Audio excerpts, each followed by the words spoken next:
The internet is ablaze with a fresh war of words that cuts right to the heart of the Nnamdi Kanu saga, and this time the shots are being fired not from the courtroom but from the timeline of a former presidential aide who has decided to take on a sitting governor.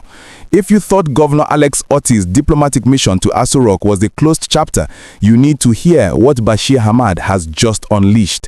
The headline is trending for a reason. Tell Nnamdi Kanu to be responsible in Sokoto. This is not just advice, it is a stinging rebuke aimed directly at the Abia State governor for daring to lobby President Tinubu for a political solution. We are broadcasting this special report today, Thursday, December 4th, 2025, to break down the fiery exchange that has reignited the debate over the fates of the IPOB leader. Bashir Ahmad, the former digital communications aide to President Buhari, has tackled Governor Otti head-on, effectively telling him that the presidential villa is not a courtroom and that justice cannot be negotiated in private meetings. We are going to analyze the implications of this statement, the deep divide it exposes between the North and the South regarding Kanu's incarceration, and whether this public spat signals a hardening of hearts within the APC establishment against a pardon. Governor Otti's visit to President Tinubu on Tuesday was seen by many in the southeast as a beacon of hope. He went there with a clear agenda to secure the release of Nnamdi Kanu, armed with the agreed strategy and the goodwill from his visit to Sokoto Prison. But Bashir Ahmad has thrown a wet blanket on that optimism. In a post on X that is currently viral, he schooled the governor on the separation of powers. He wrote, "President Tinubu is not a court of law and certainly not the judiciary." He argued that the best assistance Otti can offer his convicted brother is to advise him to be a law-abiding prisoner and seek redress through the proper legal channels, meaning the Court of Appeal, not the President's office. This statement is loaded with political dynamite. By referring to Kanu as a convicted brother, Ahmad is reinforcing the terrorist label that the life sentence has legally affixed to the IPOB leader. He is rejecting the narrative of Kanu as a political prisoner who deserves a political solution. Instead, he is framing him as a common criminal who must serve his time or fight his battle in court like everyone else. He stated bluntly, "Nigeria is governed by law. Justice is not negotiated in private meetings nor reversed by presidential courtesy. This is a direct attack on the political solution that leaders like Otti, Soludo, and Ohanaeze Ndigbo have been championing for years." But we have to ask the hard question.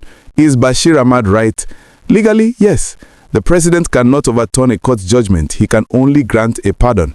However, the precedent for political solutions in Nigeria is strong. Asari Dokubo was released. Boko Haram members have been rehabilitated. The argument from the southeast is not about law, but equity. Why must the law be rigid only when it comes to Nnamdi Kanu? Governor Otti's strategy is based on the reality that the judicial process has been a trap for 10 years and only a political decision can cut the Gordian knot. The timing of Ahmad's outburst is also significant. It comes just as rumors are swelling that Otti's visit was actually about a defection to the APC, a claim the Abia government has fiercely denied, insisting the meeting was solely about Kanu.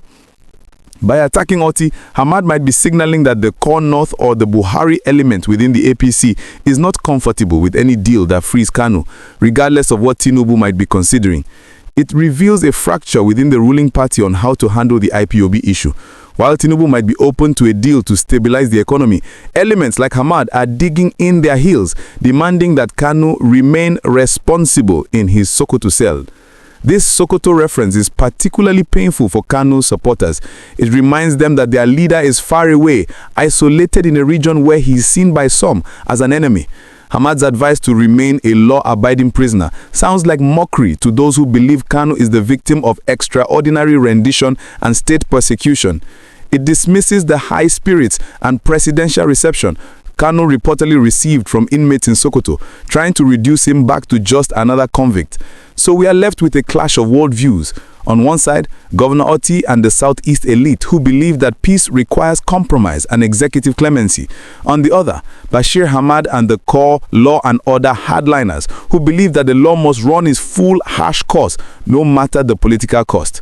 The tragedy is that while these giants fight on Twitter and in the villa, Nnamdi Kanu remains behind bars and the Southeast remains on edge. What do you think? Is Bashir Ahmad right that justice cannot be negotiated in private meetings?